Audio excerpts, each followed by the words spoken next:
The maid hides her pregnancy from her millionaire boss, fearing she will be fired, but he already knows and plans to propose to her. Marina nervously adjusted her white apron as she watched her reflection in the mirror of the Rothschild mansion's luxurious bathroom. At 28, she had never imagined finding herself in this situation. 3 months pregnant and desperately trying to hide her status from the richest man in Greenwich, Connecticut. The mansion of Richard Rothschild, a 35-year-old financial magnate, had been her workplace for almost 2 years. As head housekeeper, Marina coordinated a team of employees and kept the 20,000 square meter estate spotless.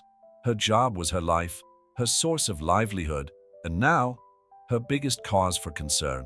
Is everything all right in there? The voice of Alice, the cook, sounded from the other side of the door. Yes, just a moment. Marina took a deep breath, straightened her apron one last time, and left the bathroom, forcing a smile. Alice, a 60-year-old woman who had worked for the Rothschilds for decades, gave her a worried look. Darling, that's the 3rd time today you've run to the bathroom. Are you sure you're all right? Just an upset stomach, Marina lied, feeling the weight of guilt. Alice was like a mother to her, but the fewer people who knew about her pregnancy, the better. On the other side of the mansion, Richard Rothschild watched the estate through the window of his office on the 2nd floor. His blue eyes, normally focused on graphs and financial reports, discreetly followed Marina's figure as she crossed the garden towards the staff house. So you still haven't told her, you know? Nancy, his personal assistant for 15 years, asked as she organized some documents on her desk. Richard ran a hand through his brown hair, a gesture that betrayed his unease. No, and you keep it secret, as you promised. Of course, but, Nancy hesitated. Don't you think she deserves to know that her job is safe? The poor girl must be terrified. Richard turned to his mahogany desk, picking up the small diamond ring he had been keeping in his drawer for weeks. It's not that simple, Nancy. I don't want her to accept my proposal for fear of losing her job. The story between Richard and Marina had begun discreetly, almost imperceptibly. Small moments shared in the mornings when she brought him his coffee. Casual conversations that gradually became longer and more meaningful. A kiss stolen during a storm, when they were stuck in the greenhouse in the garden. 2 lonely souls who found comfort in each other, despite the social differences that separated them. Marina had grown up in an orphanage in Boston, building her life with determination and hard work. Richard, despite his fortune, carried his own scars. The loss of his parents in a helicopter crash 5 years ago, and the constant pressure of running a financial empire. Mr. Rothschild? Marina's voice sounded through the intercom. Mr. Anderson has arrived for the 2 o'clock meeting. Richard quickly put the ring away. Thank you, Marina. Please lead him here. While he waited, Richard watched Marina lead her visitor through the garden. His heart squeezed as he noticed how she unconsciously put her hand to her stomach when she thought no one was looking. In the kitchen later that day, Marina was preparing Richard's afternoon tea when a wave of nausea hit her. Alice immediately ran to help her. My dear, no more lies, Alice said softly, holding her hands. I recognize the signs. How many months? Marina collapsed into a chair, tears streaming down her face. 3 months. Please, Alice, don't tell anyone. I can't lose this job. Alice sat down next to her, her eyes gentle. Marina, do you really think Mr. Rothschild would fire you for this? He's not that kind of person. It's not just that, Marina whispered. The baby, it's his. The silence that followed was deafening. Alice processed the information while Marina trembled. Years of secrets finally coming to light. In the office, Richard was finishing his meeting, his mind divided between business and the woman who carried his child. He knew he had to act soon, but he wanted to do it the right way. Not out of obligation, not out of duty, but out of love. As night fell over the Rothschild mansion, Marina lay on her bed in the staff house, her hands protectively on her still imperceptible belly. In the main room of the mansion, Richard once again held the diamond ring, planning the perfect moment to change their lives forever. The secret that bound them together was about to become the bridge that would remove all barriers between them. But first, they would both need to find the courage to face their truths and their deepest fears. The light of dawn filtered through the silk curtains of Richard Rothschild's office as he gazed at an old photograph on his desk. The picture showed his parents in front of the Empire State Building, smiling and full of life, just a week before the fateful helicopter crash. 5 years had passed, but the pain of loss still reverberated in her chest. The soft sound of footsteps in the hallway announced Marina's arrival with her breakfast. Like every morning for the last 2 years, she entered with a silver tray. But today there was something different about her movements and extra caution, almost imperceptible to anyone who didn't know her as well as he did. "Good morning, Mr. Rothschild," she said, her voice controlled as she placed the tray on the side table. "I've brought wholemeal toast today, since Dr. Stevens recommended a healthier diet." Richard watched as she unconsciously adjusted her apron once more, trying to disguise what was not yet visible to the eyes of others. His heart squeezed at the sight of her discomfort. "Marina," he called softly, causing her to freeze momentarily. "Please, sit down for a moment." She hesitated, her hands clasped nervously in front of her body. "Sir, I have a lot of work in the kitchen and—" "Just a moment," he insisted gently, indicating the leather armchair opposite his desk. Marina sat stiffly, her back erect and tense. Richard noticed how she avoided his gaze, focusing on some point on the wall behind him. "Do you remember that night in the greenhouse?" he asked softly, noticing how her cheeks blushed instantly. How could she forget? The storm had arrived without warning, turning a simple task of checking the rare orchids into a moment that would change their lives.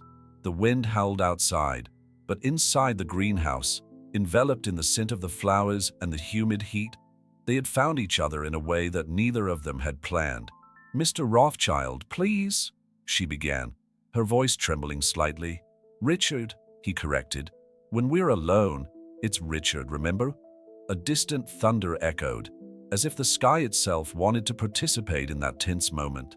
Marina finally met his eyes, and Richard saw in them all the fear and uncertainty she carried.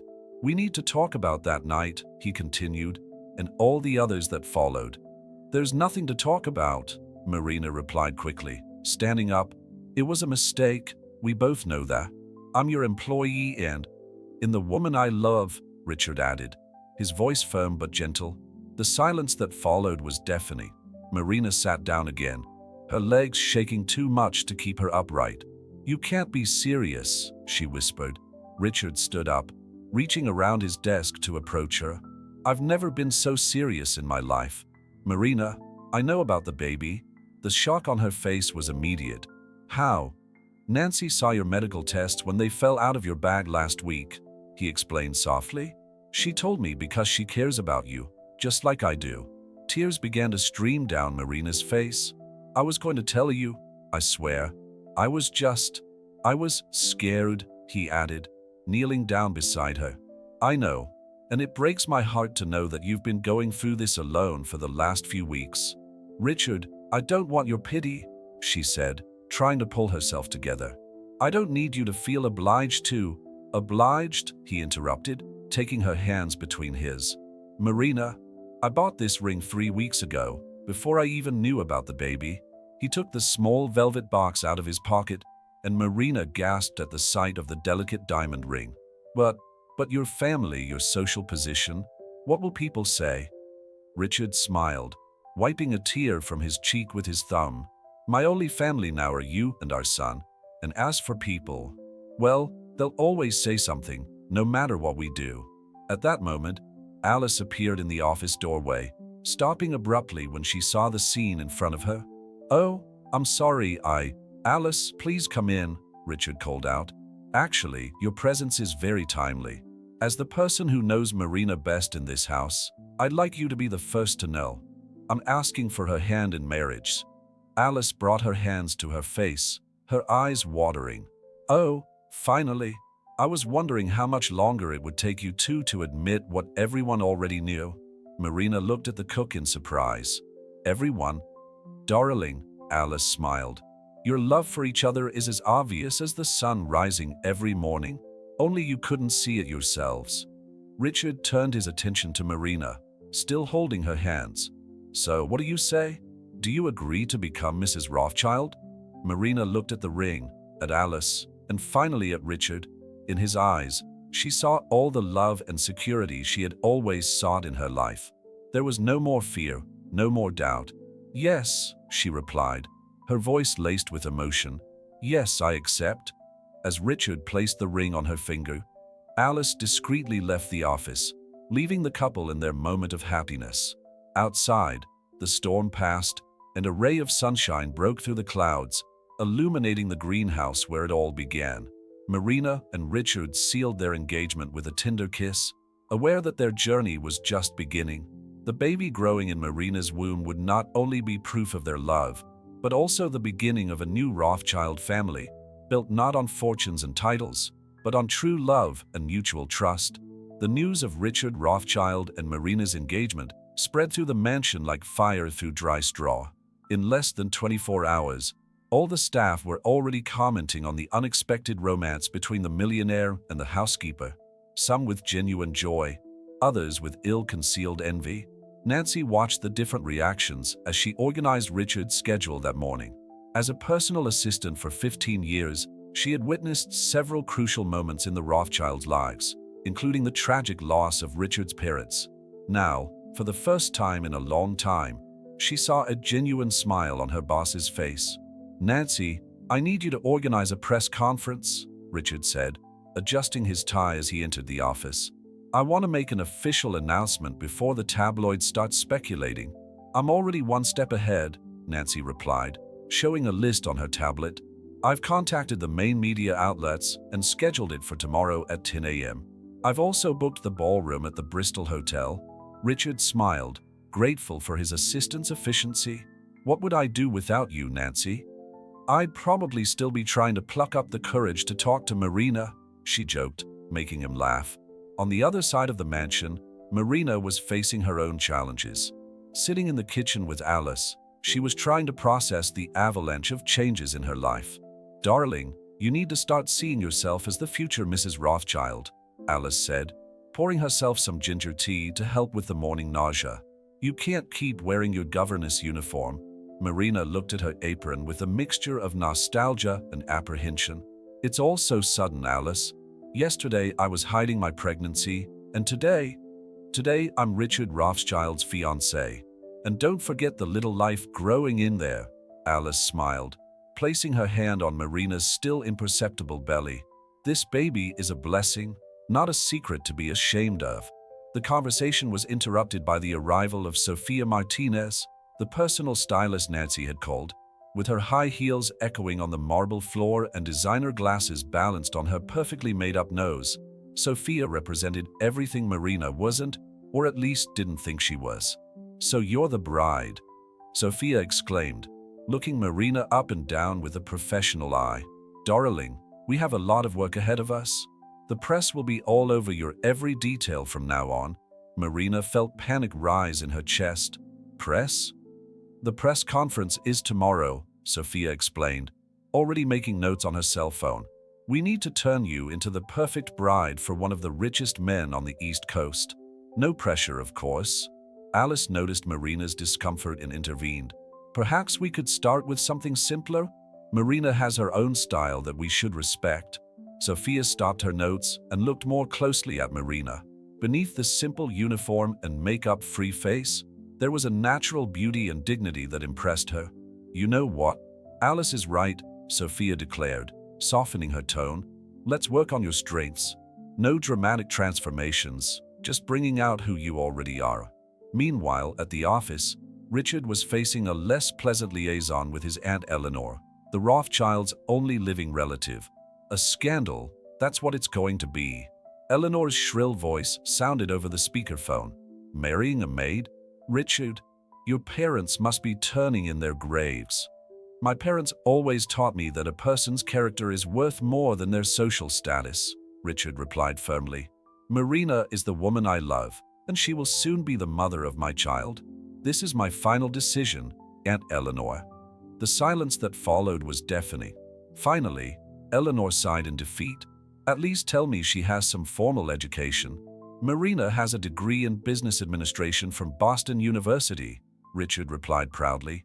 "She worked as a housekeeper by choice, not for lack of options." In the main dressing room, Sophia was helping Marina try on different looks for the press conference. Alice watched approvingly as the stylist respected Marina's reserved nature, suggesting elegant but comfortable pieces. "This navy blue dress is perfect," Sophia declared. "Sophisticated without being ostentatious, and the color brings out your eyes." Marina looked in the mirror, hardly recognizing the elegant woman she saw reflected. The flowing crepe midi dress hugged her curves subtly, and the low-heeled shoes provided height without compromising comfort. "Richard will love it," Alice commented, her eyes watering with pride. As if summoned by their thoughts, Richard appeared in the doorway. When he saw Marina in her new dress, his eyes lit up with admiration. "You look stunning," he said, moving closer to kiss her forehead. "But you really would in any outfit?" Sophia and Alice exchanged complicit glances and discreetly left the couple alone. In the corridor, they met Nancy, who was coordinating the last details of the press conference. "How's she doing?" Nancy asked, concerned.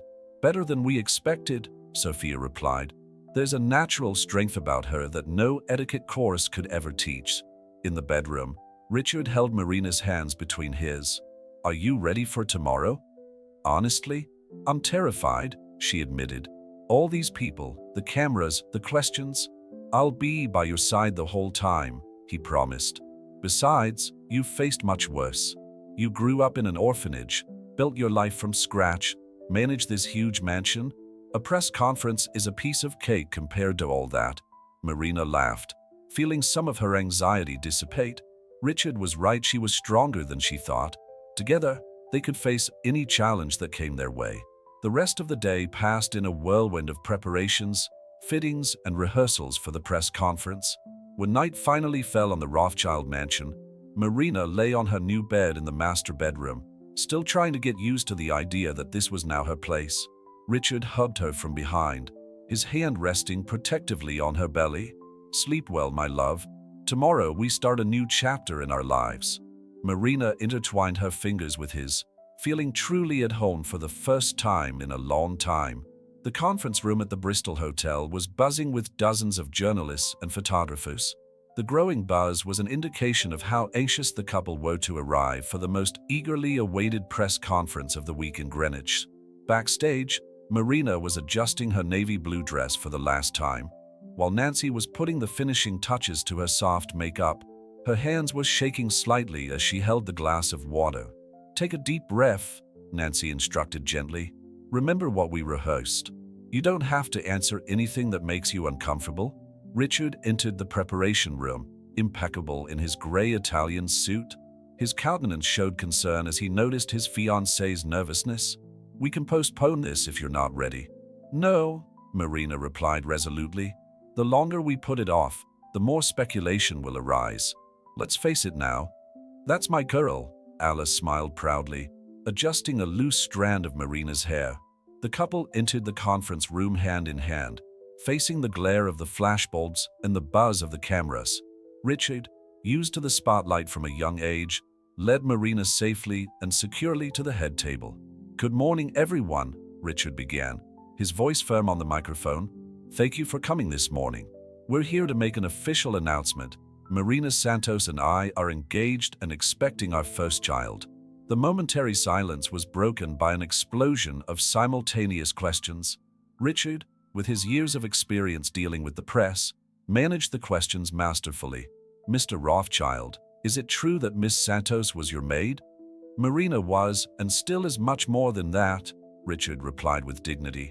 "She is a trained professional, an extraordinary woman who won my heart not because of her position, but because of her character."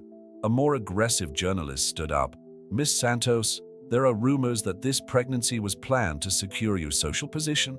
How do you respond to that?" Marina felt her blood run cold, but the comforting pressure of Richard's hand on hers gave her courage. "Our son wasn't planned, but he is deeply loved. As for my social position, I've built my life on honest work and education. I don't need a marriage to validate me as a person." Her firm and dignified response caused a wave of approval among some of the journalists present. Richard looked at her with even more admiration. At the back of the room, Eleanor Rothschild looked on with an indecipherable expression. Her unannounced presence caused an additional buzz among those present. "Aunt Eleanor," Richard said in surprise, "we weren't expecting you." The matriarch of the Rothschilds stood up, her aristocratic bearing imposing a natural silence on the room. "I've come to personally observe the woman who won over my nephew," she declared, approaching the couple. "And I must say I'm impressed by your composure, Miss Santos." The moment of tension was broken by the loud sound of doors opening. A middle-aged woman, dressed simply but elegantly, rushed in. "Marina," she called out, her voice broken. Marina stood up abruptly, her face losing color. "Sister Beatrice?" The nun who had looked after Marina at the orphanage crossed the room, completely ignoring the flashes of the cameras. The two embraced emotionally, tears flowing shamelessly. "When I saw your picture in the papers this morning, I could hardly believe it," Sister Beatrice explained, holding Marina's face between her hands. "Our little Marina, always so determined." Richard watched the scene with restrained emotion, understanding his fiancée's story even more deeply. Eleanor Rothschild, for her part, seemed to reevaluate her initial impressions. "Miss Santos," Eleanor said, her voice softer than usual, "it seems you have a more extensive family than we imagined." "Marina has always been special," Sister Beatrice declared with maternal pride. "Even in the most difficult circumstances, she never lost her dignity or kindness." The press conference turned into something much more significant than a simple engagement announcement. It became a moment of reconciliation, acceptance, and the coming together of different worlds. At the end of the event, as the journalists began to disperse, Eleanor approached Marina. "My dear," she said, surprising everyone with her affectionate tone, "I'd like to invite you to tea tomorrow. I have some family jewels that would look perfect on you on your wedding day." Marina looked at Richard, who was smiling with excitement, and then at Sister Beatrice, who nodded encouragingly. "It would be an honor, Mrs. Rothschild," she replied sincerely. As they left the hotel, protected by security, Marina reflected on how her life had changed so drastically. From orphan to governess, from governess to fiancée of one of the richest men in the country, and now mother-to-be. "You were amazing today," Richard whispered in her ear as they got into the limousine. "We were amazing," she corrected, resting her head on his shoulder. Together, in the back seat of the car, Marina watched the city go by through the window, her hand unconsciously caressing her belly. The engagement ring sparkled on her finger, no longer as a status symbol, but as a promise of true love and family. Sister Beatrice's unexpected presence and Eleanor's change of attitude had turned a potentially tense moment into a celebration of togetherness and acceptance. The baby growing in her womb would not only be a Rothschild heir, but a symbol of how true love can transcend social barriers and unite seemingly distant hearts. The morning sun streamed through the windows of Richard's office as he went over the last details of the prenuptial agreement his lawyers had prepared. It wasn't his idea, but Eleanor had insisted, arguing that it was common practice in families like the Rothschilds. What her aunt didn't know was that Richard planned to include extremely generous clauses, ensuring that Marina and the baby would never have to worry about financial matters, whatever happened. "Are you sure about this?" Nancy asked, looking at the astronomical figures on the document. "It's a considerable sum, even by Rothschild standards." Richard smiled, signing the last page with determination. "Marina never asked for any of it. In fact, she'll probably protest when she finds out. But I want to make sure that our son and she are always protected." On the other side of the mansion, Marina was facing her own challenge. The first official meeting with Eleanor Rothschild for the promised tea. Alice helped her dress, opting for an elegant but discreet outfit in shades of aqua gris. "Remember," Alice advised as she adjusted the pearl necklace around Marina's neck, "Mrs. Eleanor may seem intimidating, but she only wants what's best for the family. Show her who you really are." Marina took a deep breath, her hands instinctively resting on the small bulge that was beginning to form on her belly. "What if she never accepts me completely, Alice? What if I'm never Rothschild enough?" "Darling," Alice held her hands firmly, "you're already more Rothschild than you realize. You have the same strength and dignity as the late Mrs. Catherine, Richard's mother." She also faced resistance when she married Mr. James. Did you know that? This information took Marina by surprise. What do you mean? Catherine came from a family of university professors, Alice explained, her eyes sparkling with old memories. The Rothschilds of that time thought she wasn't up to it, but James loved her and fought for her, just as Richard is doing for you. The sound of heels in the hallway announced Sophia's arrival, carrying several bags of famous brands. Sorry I'm late. I've brought some auctions for the official engagement dinner. Eleanor insisted on specific brands. Marina looked at the astronomical price tags and felt a pang of anxiety. Is all this really necessary? What is necessary? A familiar voice sounded from the doorway. Is for you to feel comfortable and confident. Richard entered the room, his eyes shining at the sight of Marina. He approached and kissed her softly, ignoring the complicit smiles of Alice and Sophia. I have a surprise for you, he announced, handing her an envelope. Sister Beatrice called this morning. She found something you might want to see.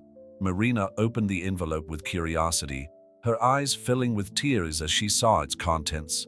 An old photo of her as a baby, in the arms of a young woman with a gentle smile. It's her birth mother, Richard explained softly. Sister Beatrice has kept the photo all these years. Her name was Isabel Santos. She was a nursing student when you were born. Marina touched the photograph with trembling fingers. Why did she leave me? She died during childbirth, Richard replied gently. But she left you a letter. Sister Beatrice was waiting for the right moment to deliver it. Alice and Sophia discreetly left, leaving the couple alone with this intimate moment. Marina unfolded the weathered letter, her heart pounding as she read the words of a mother she had never met. My little Marina, if you're reading this, it means I couldn't be with you as I dreamed. But I want you to know that you were loved from the very first moment. I chose your name because it means of the sea, vast, deep, and full of infinite possibilities. Never doubt your strength or your worth. You are the best gift I could ever give the world. With all my love, your mother, Isabel. Richard hugged Marina as she cried, her tears a mixture of joy and sadness. Now I understand, she whispered, why I always felt so connected to the winter garden, especially the orchids. Sister Beatrice mentioned that my mother loved flowers. And that's why I had this made. Richard took a small box out of his pocket. Inside was a delicate white gold brooch in the shape of an orchid, set with small diamonds.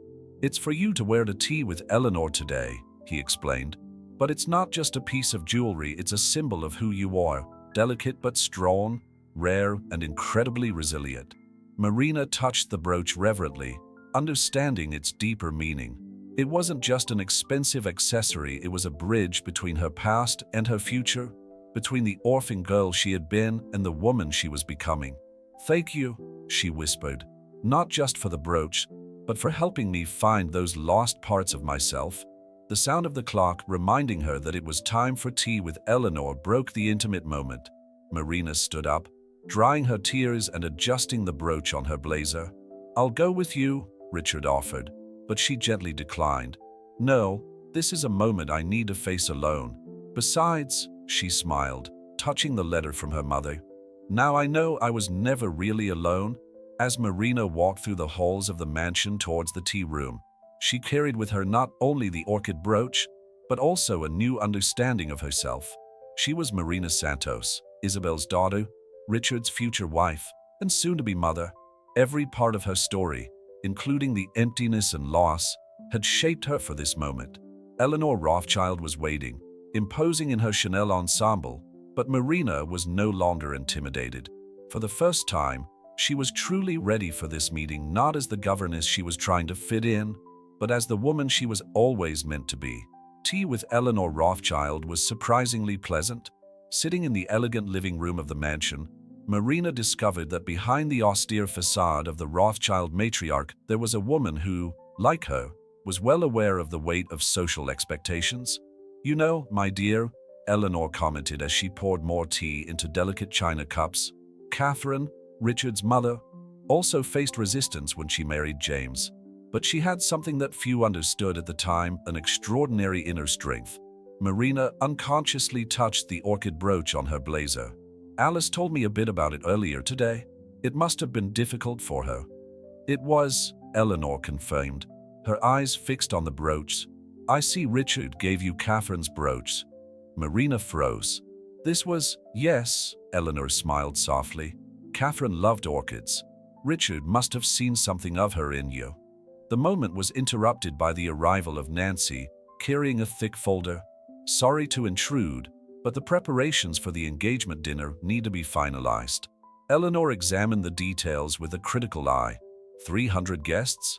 Is Richard mad? Marina has barely had time to adjust to her new position. Actually, Marina intervened gently. I'd like to suggest something different. The two women looked at her curiously. Instead of a big social event, I was thinking of something more intimate. Marina continued. Perhaps we could have 2 celebrations, a small family gathering first, including the people from the orphanage, and then a larger charity event where guests could make donations to charities instead of gifts. Eleanor put down her cup, a gleam of approval in her eyes. Interesting. Go on. The orphanage where I grew up, for example, is always in need of funds, and there are so many other institutions that do wonderful work. Turning a social occasion into an opportunity to help others, Eleanor reflected. Catherine would have loved that idea. Nancy was already furiously taking notes. We could organize a silent auction during the event, with works of art and exclusive experiences. The Rothschilds have an extensive network of contacts who could contribute, and we could invite other influential families not just to celebrate, but to get involved in important causes, Marina added, her face lighting up with enthusiasm. Eleanor watched Marina with a new look of respect. This wasn't just a housekeeper who had won over her nephew, this was a woman with vision and compassion. You know, Eleanor said, getting up to open an old jewelry chest, I think I found the perfect piece for you to wear on your wedding day.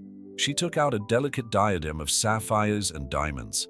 This belonged to my grandmother, then to Catherine. She always said it should be worn by someone who understood that privilege comes with responsibility. Marina felt tears forming in her eyes as Eleanor gently placed the diadem on her head. It's an immense honor. The honor, Eleanor interrupted softly, is mine. Welcome to the family, Marina. The moment was captured by Richard, who had quietly arrived at the door. His eyes shone with emotion at seeing the 2 most important women in his life finally connected. I see you two are getting on well, he commented, coming over to kiss Marina's forehead and hug her aunt. Your fiancé has just revolutionized all our plans for the engagement dinner, Eleanor informed him with a smile. Brilliantly, I might add. Richard didn't seem surprised. Marina has always had a gift for turning conventional situations into something meaningful, like turning a simple governess into a Rothschild, Marina joked, but her voice trembled slightly. No, Richard corrected seriously. How to turn a lonely man focused only on business into someone who finally understands the true meaning of family and purpose? Eleanor discreetly wiped away a tear. Well, I think we need to start planning these celebrations. Nancy, please prepare a list of charities for us to evaluate. I already have some suggestions, Marina offered. Sister Beatrice told me about several projects that need support. While the women discussed the details, Richard watched with satisfaction.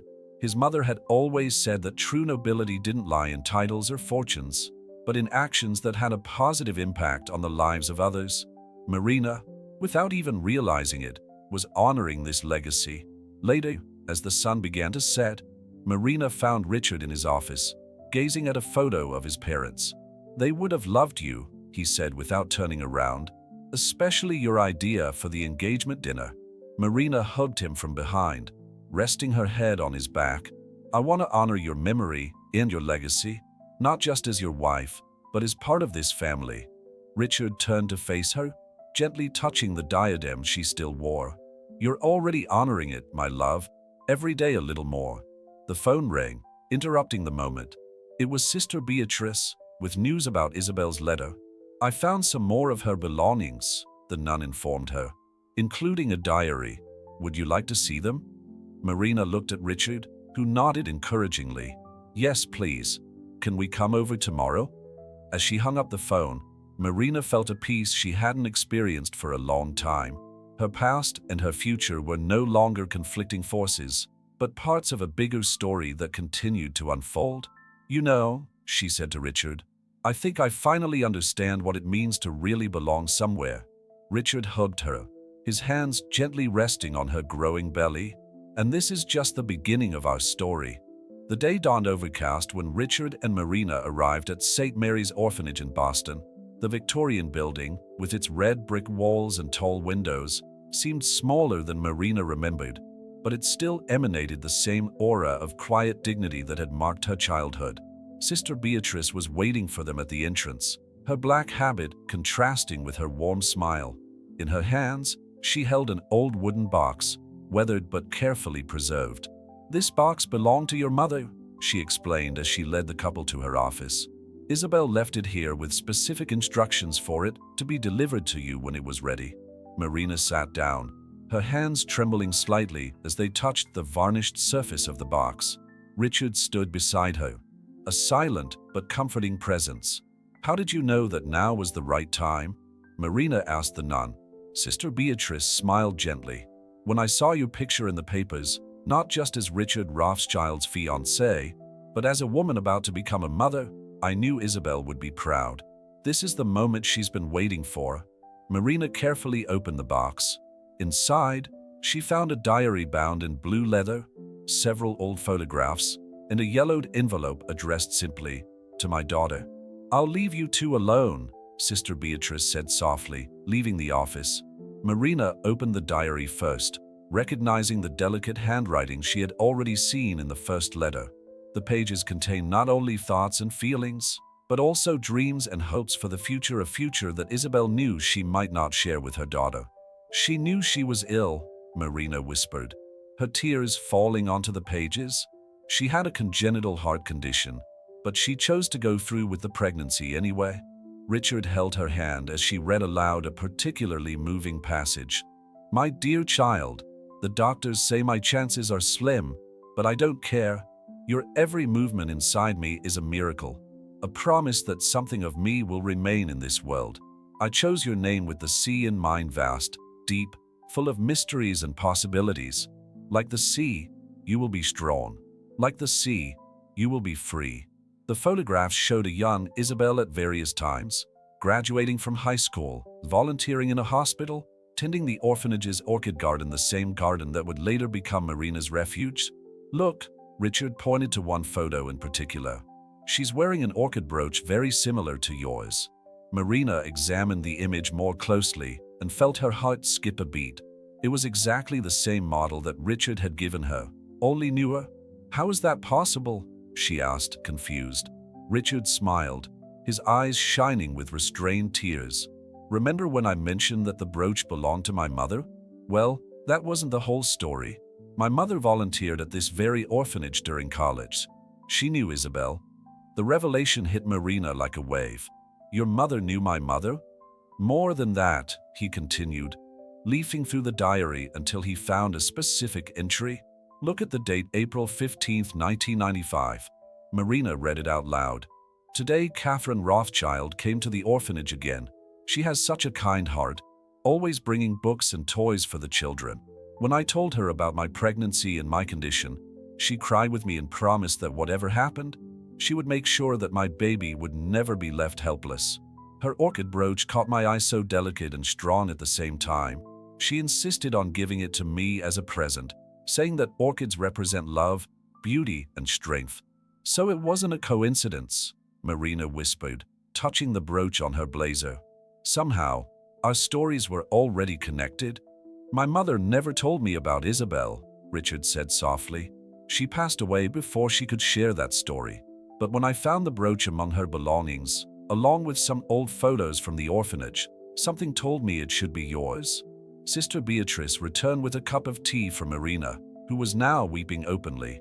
"Your mother was a special soul," the nun commented, "and Catherine Rothschild too. They shared the same vision of love and compassion." Marina opened the final envelope with trembling fingers. Inside, she found one last letter and a small antique key. "The key is to the orchid garden," Sister Beatrice explained. "Isabel left specific instructions for the garden to be preserved for you. That's why I always allowed you to spend so much time there as a child. Isabel's last letter was brief but powerful. My Marina, if you're reading this, it means you've found your way in the world. I don't know what kind of life you will have lived so far, but I do know that it will be extraordinary because you carry within you not only my love, but also the love of all those who promise to look after you.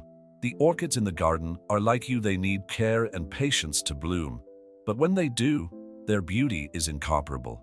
Look after them as I know you will look after your own children one day. With eternal love, Mom. Richard hugged Marina as she processed all the revelations, the unlikely connections, the invisible threads that had woven their lives together long before they met, now seemed part of a bigger plan. I think I know what I want to do, Marina finally said, wiping away her tears. I want to turn the orchid garden into a bigger space, a place where other children can find the same comfort I found. A joy project between the Rothschild and Santos foundations, Richard suggested, smiling. Isabel and Catherine would be proud, Sister Beatrice agreed, her eyes shining. When they left the orphanage that afternoon, Marina carried not only the box with her mother's memories, but also a new sense of purpose. Her past and her future had intertwined in ways she could never have imagined, creating a pattern as delicate and complex as the orchids that had meant so much in her life. The transformation of the orchid garden at St. Mary's Orphanage became a project that consumed Marina and Richard's every free moment. In the weeks that followed the discovery of Isabel's diary, the couple dedicated themselves to expanding the space that had meant so much to so many people. It's amazing how things connect, Marina commented as she supervised the installation of new greenhouses. Her 5-month belly was already visible under her light summer dress. My mother cared for these orchids, your mother admired them, and now we're here, building something new on those memories. Richard, who was talking to the landscape architects, approached her. And our son or daughter will continue this story. Eleanor Rothschild, who had surprisingly become an enthusiast for the project, arrived bringing detailed plans for the new therapeutic wing of the garden. Catherine always said that flowers have the power to heal souls, she commented, her eyes softening at the mention of her late daughter-in-law. When I first met her, I found her here, teaching the children how to look after the orchids. That's when I realized that she would be perfect for James. Marina smiled, unconsciously touching the orchid brooch she now rarely took off. What was she like, Catherine? Eleanor sat down on one of the new benches in the garden, her countenance nostalgic. A lot like you, actually. Determined, compassionate, and with an inner strength that few understood. When James brought her to meet the family, many turned up their noses. They thought that a mere university professor wasn't up to the Rothschild surname. How did she handle it? Marina asked, taking a seat next to the matriarch. With grace and dignity, Eleanor smiled. And with projects like this, she turned part of the Rothschild fortune into tools for social change. James loved her for it. Richard approached with an old box that Sister Beatrice had just brought. Look what we found in the orphanage archives. Inside the box were old photographs of the original garden, some showing Catherine and Isabel working together among the flowers. In one of them, particularly touching, the two women were smiling at the camera, Catherine with her orchid brooch and Isabel pregnant, her hands on her belly. This photo was taken just 2 weeks before. Sister Beatrice didn't complete the sentence, but everyone understood. 2 weeks before Isabel left, leaving her little Marina in the care of the orphanage. She looked so happy, Marina whispered, tracing the outline of her mother's face on the photograph. She was, Sister Beatrice confirmed, and Catherine came every day after Isabel died, looking after the orchids and checking on you, even from afar. She wanted to respect the orphanage's process, but she always kept her promise to ensure your well-being. Richard held Marina's hand, realizing how fate had woven a complex plot to bring them together. Now I understand why my mother was so insistent on keeping the donations to St. Mary's, even when other advisors suggested different institutions. Nancy, who had arrived to discuss the details of the event to inaugurate the new garden, watched the scene with emotion. Mr. Rothschild, I found something in the archives of the mansion that you might want to look at. She handed Richard a yellowed envelope. Inside was a letter from Catherine, dated a few days before the accident that took her life. My dear Richard, there are stories that need the right time to be told. By the time you read this letter, I hope you will have found your way to St. Mary's Orchid Garden, and perhaps even to little Marina. Isabel taught me that true love transcends time and circumstances. Her orchid brooch, which is now my most precious treasure, represents this truth. Keep it for the right moment, for the right person. Love, Mom. The silence that followed was filled only by the gentle swaying of the orchids in the afternoon breeze. Marina, with tears in her eyes, realized that the garden would be much more than a charity project. It would be a living memorial to two extraordinary women who, even without knowing it, had paved the way for her happiness. The inauguration event will be next month, Nancy commented softly, consulting her calendar. Coincidentally, or perhaps not, it will be on Isabel's birthday. And also the day Catherine first came to the orphanage, Sister Beatrice added. Some coincidences are too strong to ignore. Eleanor stood up, her aristocratic bearing mingled with a new softness. Then we will make this garden not only a place of healing and hope, but also a tribute to Elizabeth and Catherine, a place where their stories will live on through the generations. Marina looked around, at the new greenhouses under construction, at the beds being prepared, at the spaces that would soon be filled with children learning about love and care through flowers. Her hand rested on her belly, feeling the baby's gentle movements. I think I already know what to name our son or daughter, she said softly to Richard. If it's a girl, Catherine Isabel. If it's a boy, James Gabriel. Richard hugged her, overcome with emotion, while Eleanor discreetly wiped away a tear. The orchid garden, silent witness to so many stories of love and loss, of hope and renewal, would continue its mission to unite hearts and heal souls, now with an even deeper meaning. The day of the inauguration of the new orchid garden at St. Mary's Orphanage dawned with a special glow. Marina, now 6 months pregnant, watched the final preparations through the window of Sister Beatrice's old office, which had been transformed into a small museum dedicated to the memory of Isabel Santos and Catherine Rothschild. It's amazing how everything fits together, Nancy commented, adjusting the photographs on the wall. A visual timeline showed the evolution of the garden, from its early days under Isabel's care to its current expansion, as if fate had been weaving this story for decades.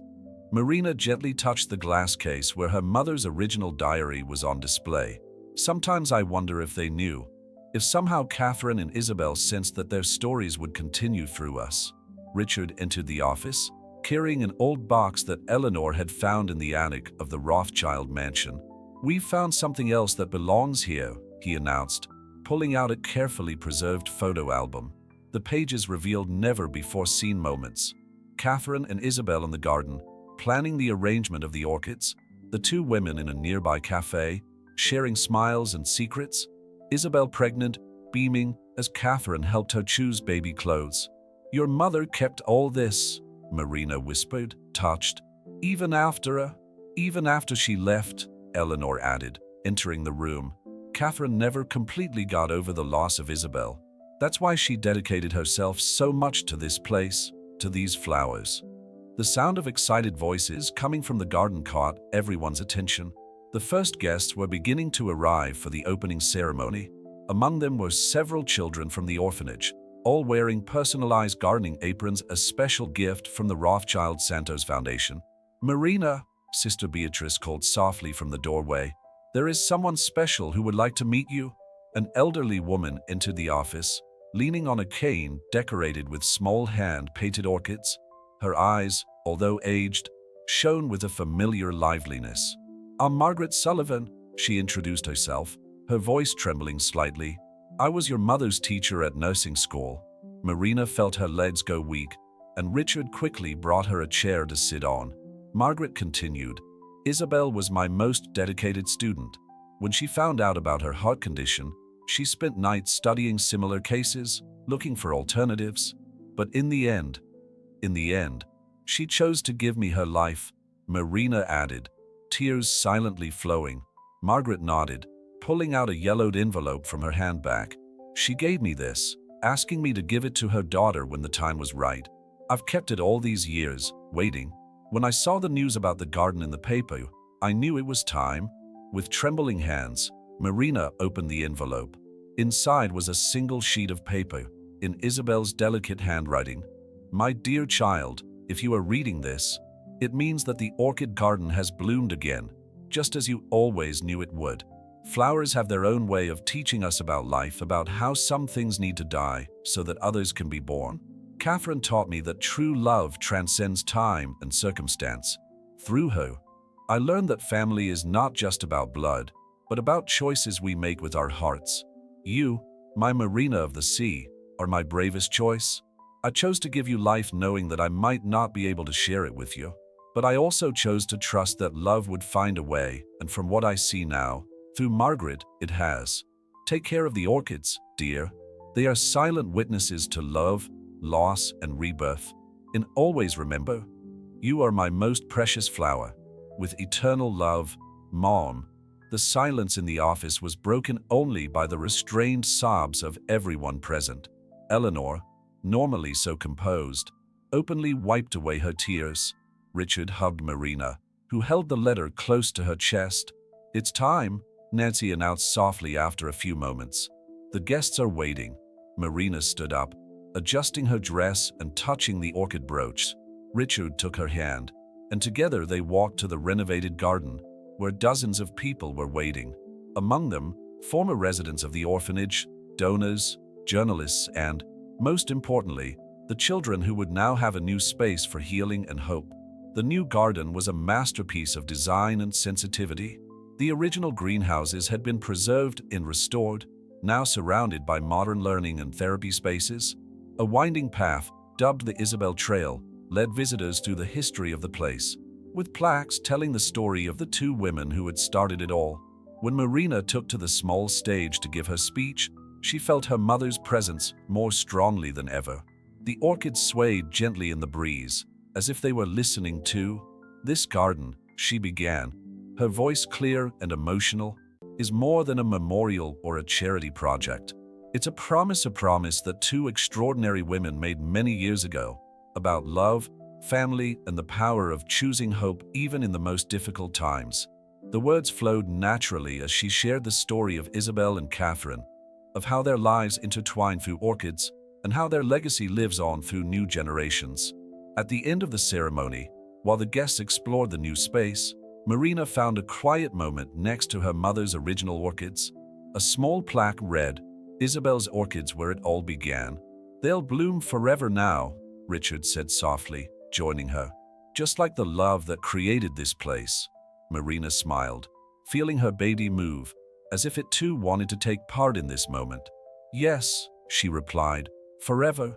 Autumn arrived in Greenwich, bringing with it a soft golden breeze that made the leaves dance in the gardens of the Rothschild mansion.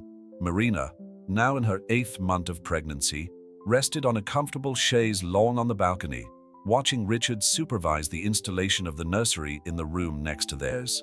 "I can't believe you're actually assembling the mobile yourself," she laughed, watching him struggle with the tiny crystal orchids Eleanor had made especially for the baby. "A Rothschild needs to know how to do everything," he replied with a smile, finally managing to hang the last piece. "Besides, I want our little Catherine Isabel to have something made by her father's hands." The previous week's ultrasound had revealed that they were expecting a baby girl, news that made Eleanor cry openly for the first time Marina could remember. The Rothschild matriarch had completely transformed in recent months, dedicating herself to the preparations for her great-granddaughter's arrival with an enthusiasm that surprised everyone. "The orphanage garden is blooming beautifully," Nancy commented, entering the veranda with a folder of reports. "The new orchid seedlings we brought from Thailand have adapted perfectly." The orchid project, as it came to be known, had expanded far beyond initial expectations. In addition to the therapeutic garden at St. Mary's, there were now similar programs in 5 other orphanages along the East Coast, each incorporating elements of Isabel and Catherine's story.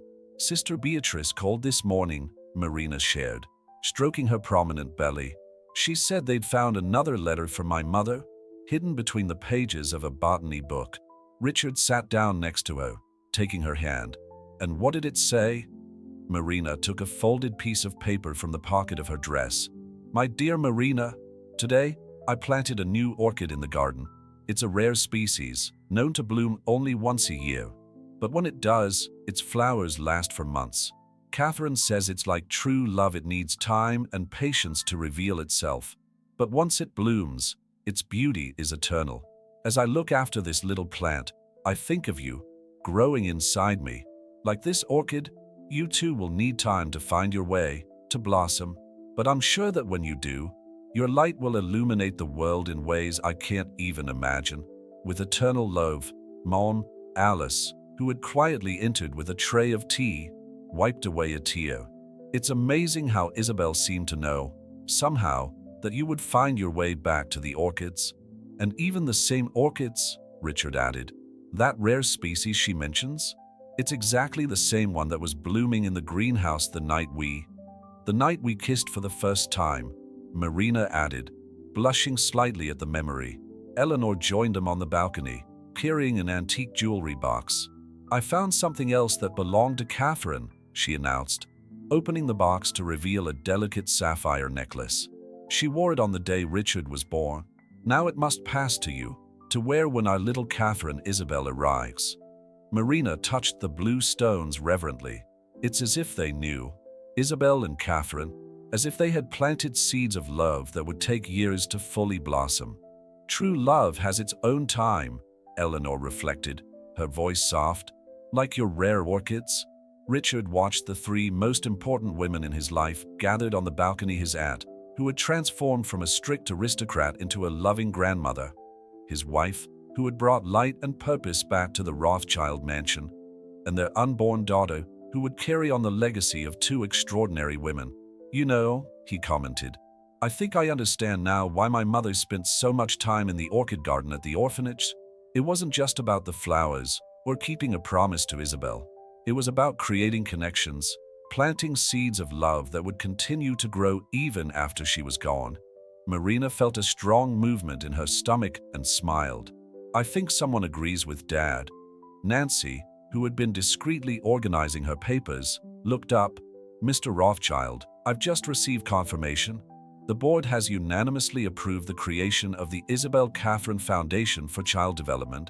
It was the most ambitious project they had conceived so far, an organization dedicated to providing education, emotional support, and opportunities for children in orphanages across the country, with the Orchid Garden at St. Mary's as its symbolic heart. Isabel would be so proud, Sister Beatrice commented from the doorway, her unexpected arrival surprising everyone. So would Catherine. The nun crossed the balcony to hand Marina a small package. I found this morning when we were reorganizing the orphanage library. It was hidden inside a book about the meaning of flowers. It was an old photograph, already yellowed by time, showing Isabel and Catherine sitting in the orchid garden. On the back, in Catherine's delicate handwriting, was written, "To the future where love and flowers grow eternally." Marina held the photo against her chest, feeling her daughter move once again. The circle was complete: past, present, and future united through love, sacrifice, and the enduring beauty of orchids. As the sun set over Greenwich, casting golden hues over the Rothschild mansion, Marina thought of all the stories she would tell her daughter about her grandmother Isabel, who chose to give life even though she knew she wouldn't be able to see it grow. About Catherine, who kept a promise even after leaving this world. And about how love, like the rarest orchids, has the power to flourish across generations, connecting hearts across time.